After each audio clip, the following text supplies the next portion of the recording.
Bonjour et bienvenue sur Fragile, le podcast qui raconte l'île de Porquerolles aujourd'hui à travers le regard et le portrait d'hommes et de femmes qui l'habitent, l'aiment et la font vivre. Comment sont-ils arrivés ici ? Comment voient-ils l'île évoluer ? Quel est leur endroit préféré ? Les souvenirs qui les ont marqués ? Écouter les habitants raconter Porquerolles, c'est entrer dans l'intimité de l'île, lieu d'histoire, d'inspiration artistique, de diversité biologique, de contrastes et de paradoxes, un endroit précieux et fragile. Je suis Ingrid Blanchard et je reçois aujourd'hui Élodie de Waal-Verma. Cet épisode a été enregistré à l'Escale un après-midi d'été, ce qui explique l'ambiance animée en arrière-plan qui, je l'espère, ne perturbera pas trop votre écoute. Bonjour Élodie, vous êtes née à Porquerolles où vous avez grandi. Vous avez quitté l'île en 2007 pour des études en commerce international et en langue hindi à l'Institut national des langues et civilisations orientales, dit Langso, à Paris. En 2011, vous effectuez un stage à New Delhi dans une agence de communication du groupe Havas où vous rencontrez Akash, qui est alors directeur artistique pour le groupe. Vous vous mariez avec Akash en 2012, vous séjournez quelques temps à Paris, puis vous décidez de revenir à Porquerolles pour créer votre agence de graphisme et de communication, Design Insulaire. Alors pour commencer, Élodie, c'était comment de grandir à Porquerolles dans les années 90, début des années 2000 si je ne me trompe pas? Ça c'était vraiment super parce qu'on était vraiment libre, on pouvait aller où on voulait, nos parents s'inquiétaient pas trop, on restait sur la place entre nous. Bon sûr quand on est vraiment tout petit on n'a pas le droit d'aller sur le port et ce genre de choses, mais une fois qu'on a 7-8 ans par exemple, on reste entre copains, les parents sont pas loin. C'est sûr que moi j'ai connu que ça, donc j'ai du mal à conceptualiser la vie des enfants en face dans une ville. Voilà. T'as été à l'école sur l'île ? Oui. Ouais. Quelle classe exactement ? Toute la primaire. Et en fait, moi, à mon époque, les gens qui allaient au collège, on était tous à l'internat, à l'Accro. Là, maintenant, la nouvelle génération, ils rentrent tous les soirs. Ils sont dans d'autres collèges dont je ne me rappelle plus le nom. Mais nous, on était tous à l'Accro. On était tous internes. Donc, on partait le lundi matin, on rentrait le vendredi soir. Et du coup, le départ, parce que tu as fait ta classe de maternelle et primaire sur l'île, partir au collège, t'as senti une rupture ou comment ça s'est passé en fait ? Non, j'ai pas vraiment senti de rupture puisque de toute façon on se mettait dans les chambres des autres porquerollais et dans les classes aussi, ils nous mettaient souvent les mêmes porquerollais dans les classes pour pouvoir adapter après, par exemple pour les bateaux en hiver, s'il y avait des classes qui pouvaient finir un peu plus tôt, ils nous mettaient dans ces classes-là, etc. Donc on n'était pas perdus. Est-ce que vous aviez le sentiment, avec les autres porquerollais, d'être un petit peu différent, d'avoir une vie un petit peu différente ou d'avoir vécu quelque chose d'un peu différent par rapport aux autres enfants sur le continent ?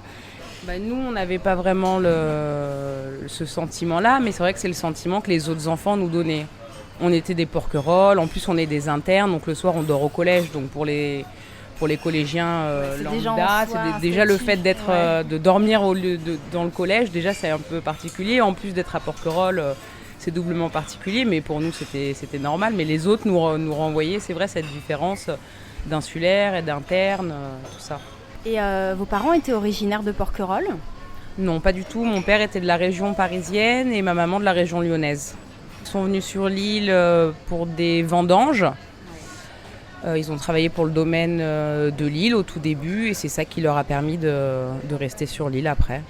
Quand vous quittez l'île en 2007, vous avez une vingtaine d'années. C'est ça. Comment vous vivez ce départ ? Est-ce que vous le ressentez comme un petit peu comme une nécessité à ce moment-là, le besoin de découvrir autre chose, de vous accomplir dans un autre environnement ? Je sais pas vraiment. Après, est-ce que ce besoin de partir loin dans la ville ou à l'étranger, c'est du fait que je sois insulaire ou pas, ça Il n'y avait pas un sentiment de fuite ? Non, c'était... Si, un peu quand même, parce que c'est sûr que ici à Porquerolles, il n'y a pas vraiment de débouchés. D'ailleurs, je vois plein de jeunes qui ont des diplômes, ils viennent faire une saison à vendre des glaces ou des boissons ou je ne sais quoi, et ils font une saison, ils s'éclatent, ils font 2 saisons, ils s'éclatent, 3 saisons, ils s'éclatent, et au final, ils se rendent compte qu'ils ont eu leur diplôme, et ça fait 2-3 ans qu'ils n'ont pas bossé, et en fin de compte, tout est un peu foutu, donc c'est vrai que c'est un peu une prison dorée ici, quoi. Professionnellement parlant, oui. Vous choisissez des études en commerce international et en langue hindi, c'est un choix très affirmé. D'où vous vient cette envie de découvrir l'Inde et la culture hindoue ? Ma mère vous dirait que c'est elle qui me l'a transmise. Après, moi, je sais pas trop, mais j'ai toujours été attirée par ce pays. Et en fait, j'y suis allée la première fois quand j'avais 17-18 ans. Donc, j'ai vraiment adoré. Donc, après, quand j'ai décidé de reprendre les études, je suis tombée un peu par hasard sur le site de l'INALCO. J'étais montée sur Paris déjà à la base. Et après la rentrée scolaire, je suis tombée sur ce site. Je les ai appelés. Je leur ai dit, est-ce qu'on peut commencer la première année presque au milieu de l'année? Ils m'ont dit oui, pas de problème, venez. Et voilà. Alors, est-ce que pendant vos années d'exil, loin de Porquerolles, est-ce que l'île vous a manqué? Est-ce que vous saviez que vous reviendriez vous installer ici quand vous étiez en Inde? Non, je ne savais pas que j'allais forcément revenir. Non, toutes les portes étaient ouvertes. Et l'île, non, me manquait pas forcément parce que quand on y est 7 sur 7, H24 pendant très très longtemps et on arrive à apprécier les autres endroits qui sont aussi très très beaux parce que bon, il n'y a pas que Porquerolles. Hein. Donc non, l'île m'a pas forcément manqué. Peu de la famille, ouais, m'a manqué, mais l'île en tant que telle, non. Vous rentrez du coup, voilà, il y a à peu près 4 ans sur l'île. Comment vous avez vécu votre retour? Est-ce que vous l'avez trouvé changé? Et est-ce que vous êtes réadapté rapidement? Oui, non, ça, il n'y a pas eu de souci. Je me suis réadaptée complètement rapidement. Et est-ce que j'ai trouvé l'île changée? Non, moi je vois pas vraiment de changement au jour le jour.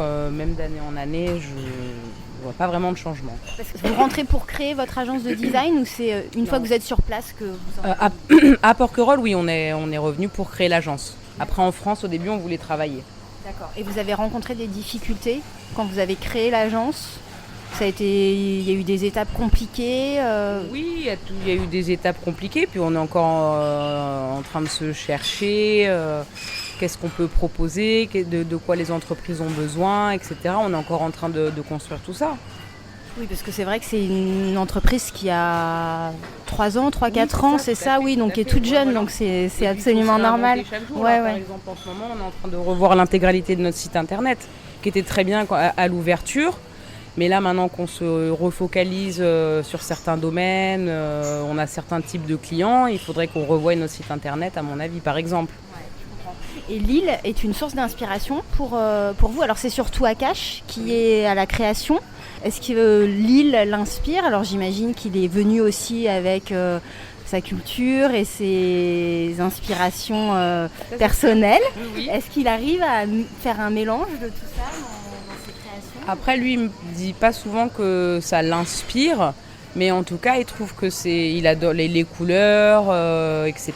Il trouve vraiment que voilà, il comprend pourquoi certains peintres ont été attirés par le sud de la France. Voilà, il se rend bien compte que les couleurs sont magnifiques et tout ça quoi. Et l'adaptation pour lui a été, alors c'est pas évident puisqu'il est pas là, il le dirait sûrement, voilà, avec ses mots, mais le fait d'être sur Porquerolles, justement, ça a énormément aidé parce que on est libre sur Porquerolles, il y a quand même une liberté, on n'est pas enfermé dans un appartement en face, on connaît tout le monde ici, donc c'est sûr que quelqu'un qui vient de l'étranger, qui doit s'intégrer en France, qui arrive dans une ville où il connaît personne et qui est un peu bloqué parce qu'il n'a pas son permis et ce genre de choses, ça peut être très compliqué. C'est sûr que nous, on a eu d'énormes facilités, pour lui dans son intégration, il a eu d'énormes facilités, déjà le fait de venir ici, que déjà je connais tout le monde, et en plus le fait d'être à la cool quoi. Ouais, le cadre et en même temps voilà, le fait que vous pouviez l'introduire aussi dans le milieu. C'est ça, oui. Et puis de pouvoir bouger, de pouvoir aller à la plage, de pouvoir faire tout ça. Quoi. Que des fois, quand on est en ville ou dans des petits villages, les gens peuvent être bloqués.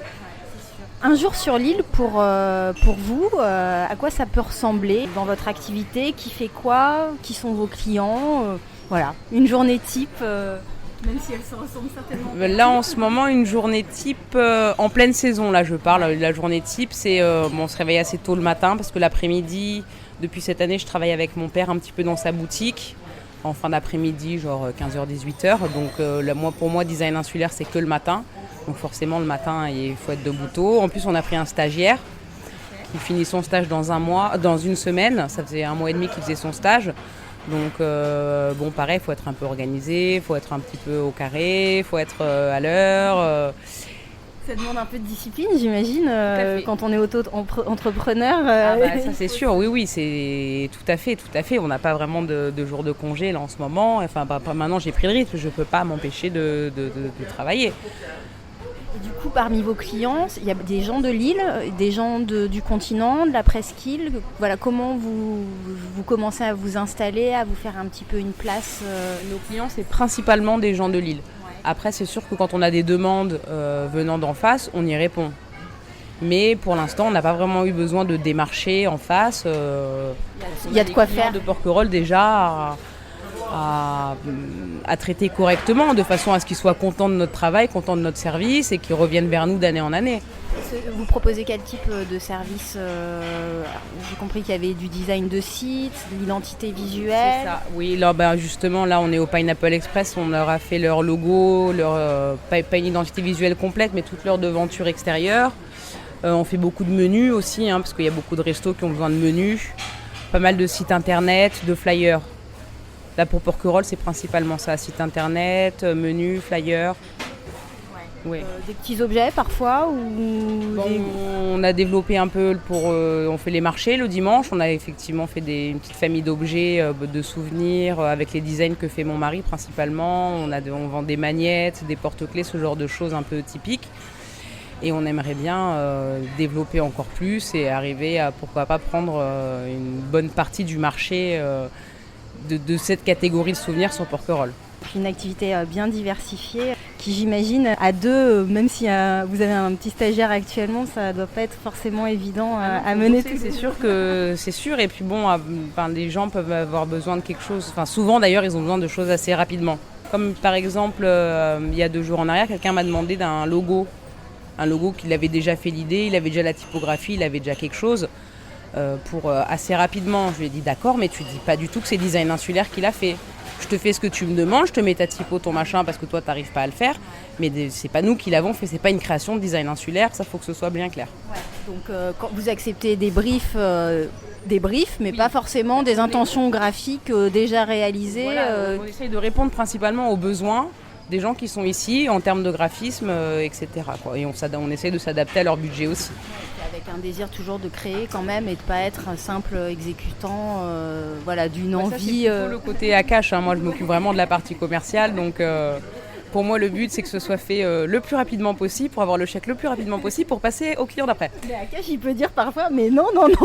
C'est un petit peu ça. C'est un peu comme dans une agence de com. Il y a un petit peu la guéguerre entre les créatifs et les commerciaux. Et... Ouais, mais je vois bien. Pour revenir un petit peu à Porquerolles, quelle est la saison que vous préférez sur l'île et pourquoi ? Moi, je préfère l'été quand même. Je préfère l'été. J'aime bien quand il fait chaud. J'aime bien la plage.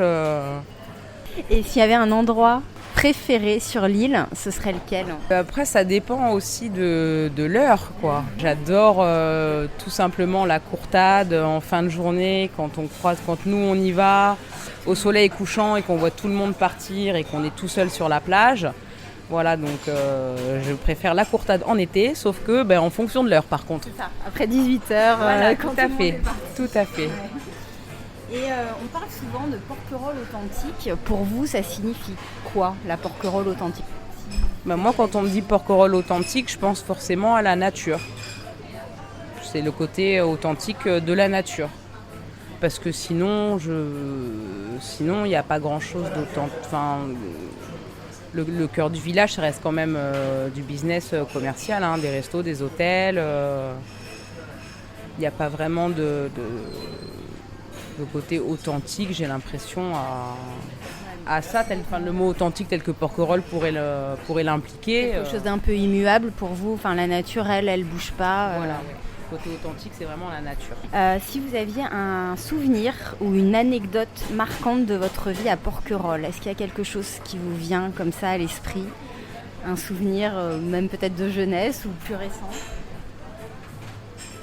Un souvenir de jeunesse, oui, j'en ai un. Bon, il est un petit peu bizarre. C'est la fois où j'ai entouré le sapin de Noël de papier toilette. Le sapin de Noël au milieu de la place du village. J'ai fait tout le tour avec plein de papier toilette et j'étais contente parce que j'étais déçue que le sapin de Noël ne soit pas décoré. Oui, parce que c'est quand même un rituel. Tous les ans, il y a des décorations, alors souvent issues de la nature. Cette année-là, ils avaient mis le sapin, mais zéro déco. Donc j'étais un peu déçue. Donc j'étais venue à l'Escale, je crois, au bar l'Escale, pour prendre un gros rouleau de papier toilette et j'avais décoré le sapin de Noël. C'est une Tout le monde a suggestion. su que c'était moi, forcément, parce qu'à Porquerolles, il y a toujours quelqu'un qui vous voit, il y a toujours quelqu'un qui sait de toute manière. Donc, Surtout sur la place de village qui est quand même surtout assez sur la centrale. place de village. Mais ça, c'est vraiment ce que j'ai appris à Porquerolles, c'est qu'il y a toujours quelqu'un qui vous voit, il y a toujours quelqu'un qui sait de toute manière. On peut pas faire tout ce qu'on veut.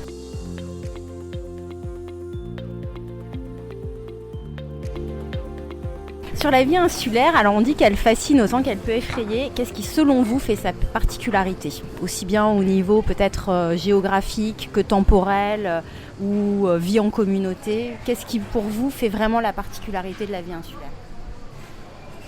C'est vraiment le fait pour moi de devoir composer avec les gens qui sont sur l'île.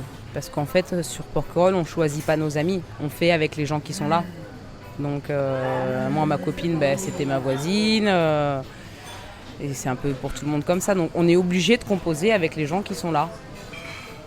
Et ça, c'est vraiment une particularité. Normalement, les gens, ils choisissent leurs amis. Voilà. Alors que Là, nous, il y a non. une promiscuité, Il y a une proximité. qui est... Qui a des avantages aussi? J'ai pas l'impression que les liens soient plus serrés parce qu'on est tous un peu entassés ici. Après, il y a beaucoup de gens qui viennent et qui partent, des gens qui restent 2 ans, 3 ans, 4 ans, qui repartent. Moi, tous les gens de ma génération qui ont grandi sur l'île, à part peut-être 1 ou 2 personnes, ils sont plus là. Donc, en même temps, on peut pas vraiment s'attacher à des gens qui vont pas forcément rester tout le temps, quoi. Alors l'hiver, l'île, elle revêt un tout autre visage. On entend souvent qu'il faut avoir passé 1 voire 2 hivers sur l'île pour prétendre connaître la vie sur Porquerolles. Alors il y a un habitant de l'île qui disait il faut avoir un trésor en soi pour passer l'hiver ici. Est-ce que vous êtes d'accord avec ça? Est-ce que vous trouvez que les hivers sont longs et rudes sur l'île? Et si oui, est-ce que vous avez, vous, trouvé votre trésor? Moi, je travaille, donc ça m'occupe déjà. Même l'hiver dernier, je suis restée toute l'année ici, donc ça m'a occupée. Mais après, il faut forcément avoir un trésor en soi. Non, je ne trouve pas forcément. Il y a beaucoup de gens qui passent leur hiver à regarder tous les films qu'il y a sur leur disque dur. Pour moi, un trésor intérieur, ça ressemble un peu à une vie spirituelle et j'ai pas vraiment l'impression que les gens ici, plus qu'ailleurs, ont développé leur côté spirituel. Donc non, c'est pas forcé d'avoir un trésor intérieur. Avec les hivers qui sont parfois... Oui, chacun va peut-être penser qu'il a un trésor intérieur, etc. Mais un peu comme tout le monde, je pense. Enfin, les gens sont très sympas ici. Il n'y a pas une force particulière pour passer un hiver ici. Je vois pas forcément de différence de personnalité, de caractère intrinsèque à des gens qui habitent ici ou des gens qui habitent en face. Il y a des gens qui ont des gros trésors intérieurs qui habitent pas ici. Il y a des gens qui habitent ici qui n'en ont pas forcément. Il semblerait que lorsque les insulaires partent en vacances, ils partent assez souvent dans des îles. Est-ce que vous l'avez constaté? Et si oui, est-ce que vous l'expliquez? Est-ce que je l'ai constaté? Non. Non. Après, c'est vrai qu'ils partent souvent au même endroit, même sans se concerter. Sérieusement? Oui. Il y a eu un Noël où tout le monde était à Marrakech, sans... Ah toi aussi tu pars à Marrakech? Oui, moi aussi. Je pense qu'il y en a un qui a dû liker un truc sur Facebook et c'est venu sur le mur des eaux, du coup, dans leur inconscient. Ils ont été victimes. Tout à fait. Donc il y a eu un moment, tout le monde était à Marrakech. Après, il y a eu un moment, tout le monde était à Bangkok, etc. quoi. Ah, ça, c'est un peu... Toi aussi tu vas là-bas? Oui, il y a quand même des millions de villes dans le monde. Si on t'atterrit dans la même, c'est forcément ça doit pas être autant le hasard que ça, quoi. Maintenant, avec les algorithmes de Google, on peut rater. Exactement, on est un peu manipulé. Ouais. Alors l'été est là et il marque de façon significative l'arrivée des touristes. Comment vous vivez cette rupture entre la vie sur l'île l'hiver et la vie sur l'île l'été, même si j'ai cru comprendre que comme vous travaillez, c'est peut-être pas aussi brutal que pour certaines personnes qui sont peut-être... en contact avec les touristes déjà, donc ça c'est sûr qu'il n'y a pas une transition brutale. Vous adaptez votre mode de vie quand même ou pas pendant l'été? Oui, c'est sûr qu'on ne vit pas de la même manière. Faut vraiment... on fuit quand même un peu la foule. Oui, non, c'est sûr que le mode de vie est adapté en fonction de la de courtade après 18h. Voilà, exactement, tout à fait. Alors quel conseil vous donneriez à ces touristes d'un jour pour arriver à saisir quelqu'un qui voudrait vraiment venir à Porquerolles, qui n'a qu'une journée à passer mais qui ne souhaite pas forcément être pris dans le bain de foule? Est-ce que vous auriez un itinéraire à lui donner ou un petit conseil pratique à lui donner pour qu'il ne subisse pas sa journée et qu'il arrive à saisir un petit peu de l'essence de l'île? Qu'il prenne un vélo déjà, parce que ça lui permet de visiter l'île et le cœur du village est vraiment surpeuplé en plein été, alors que en dehors du village, une fois que tout le monde est un peu dispersé, c'est déjà un peu plus calme. Donc déjà, prendre un vélo, je pense que c'est un peu la clé pour arriver à profiter un peu de l'île. Un endroit ou peut-être une façon de parcourir l'île un petit peu différente de celle qu'emprunte chacun des... soit l'axe Courtade Notre-Dame, soit Plage d'Argent. Est-ce qu'il y aurait peut-être un itinéraire ou un chemin de traverse et tous les chemins sont sympas en fait, donc... Oui, mais étrangement, ils prennent tous les mêmes. Ils veulent tous aller à la plage qu'on leur a montré sur la photo, oui, on peut pas leur en vouloir. Hein. La plus belle plage d'Europe. On les fait rêver avec la plus belle plage d'Europe, ils la veulent. Hein. C'est pas facile de venir jusqu'ici déjà, entre les problèmes de difficultés de parking, de bateaux, etc. Donc une fois qu'ils sont là, c'est normal, ils veulent y aller, quoi.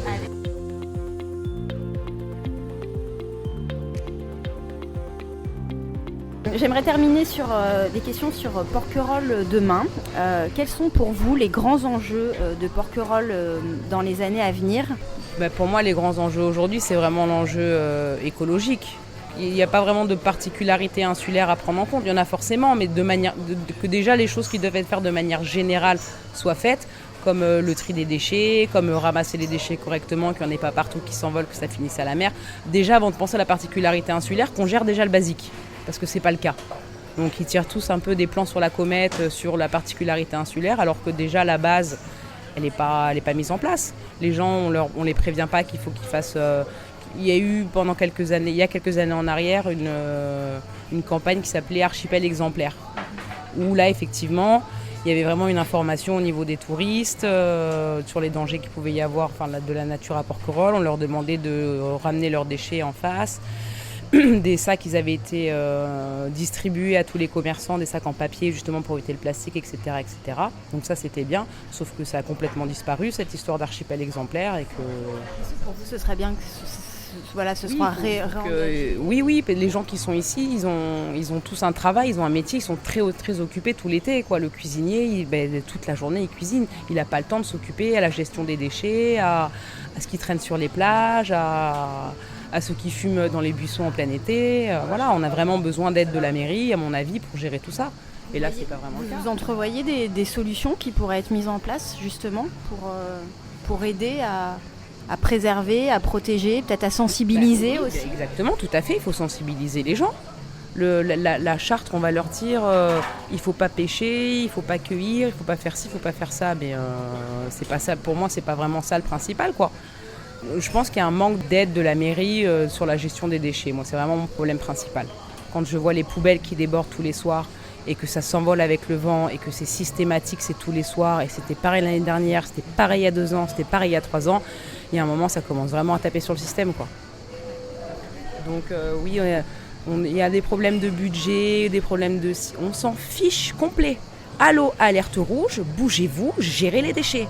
On ne veut pas savoir qu'il y ait des problèmes de budget, qu'il y ait des problèmes de transport, qu'il y ait des problèmes de voiture, qu'il y ait des problèmes de personnel. Gérez-les, s'il vous plaît, gérez-les. Même maintenant, les gens d'ici vont dire oui, mais c'est parce que ils n'ont pas le budget, oui, mais c'est parce que je sais quoi. Mais on s'en fiche de ça, c'est des excuses à 2 balles. C'est des fausses excuses. L'archipel exemplaire, on en est loin, on est même revenu en arrière presque, quoi. Moi, je ne suis pas du même avis que la plupart des gens qui disent qu'il faut restreindre le nombre de personnes sur l'île.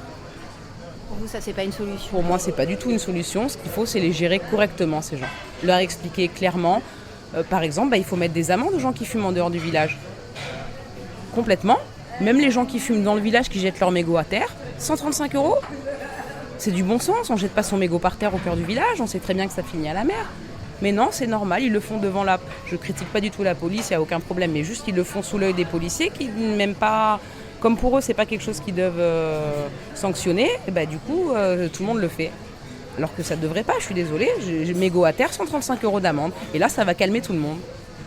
Ce que la mairie pourrait faire, la mairie pourrait très bien subventionner le fait de donner des cuillères en carton ou en papier ou en bambou, par exemple, pour que les gens mangent leur glace.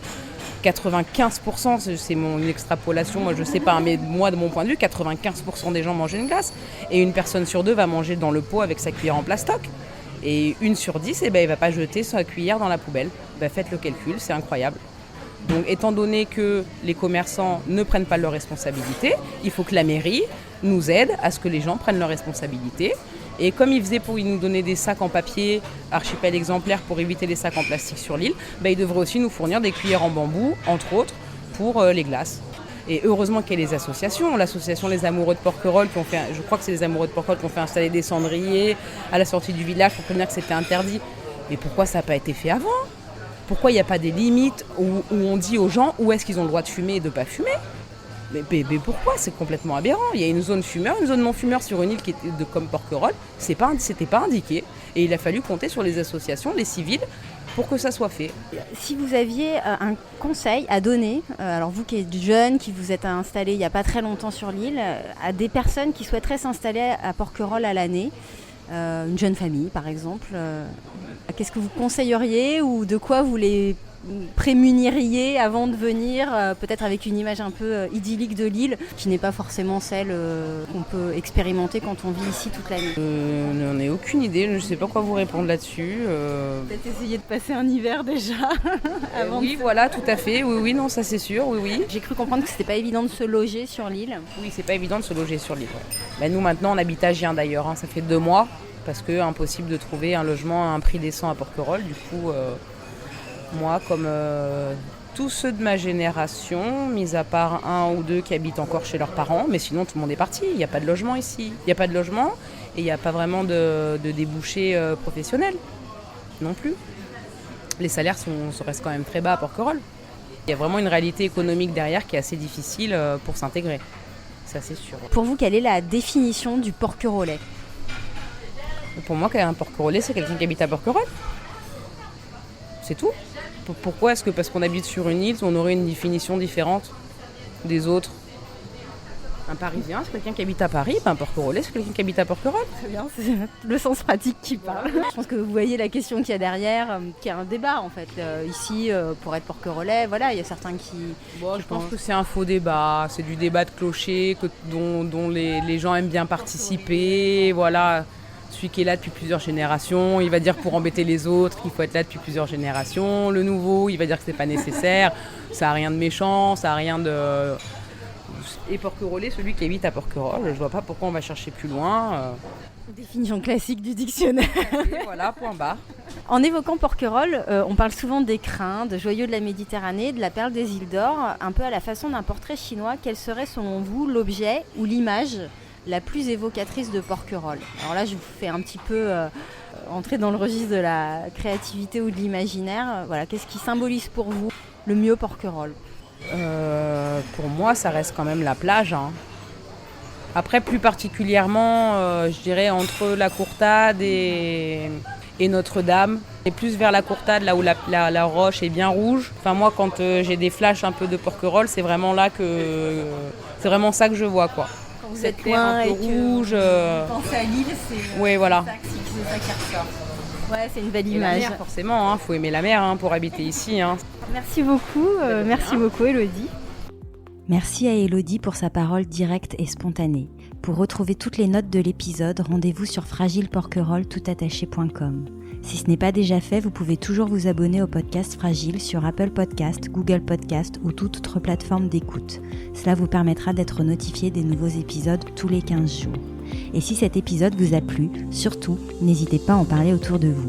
Pour les détenteurs d'iPhone, si vous voulez apporter un vrai coup de pouce au podcast, laissez un avis 5 étoiles sur Apple Podcast avec un petit commentaire. C'est la meilleure manière de le soutenir et ça me fait toujours infiniment plaisir de vous lire. On se retrouve très vite. À bientôt!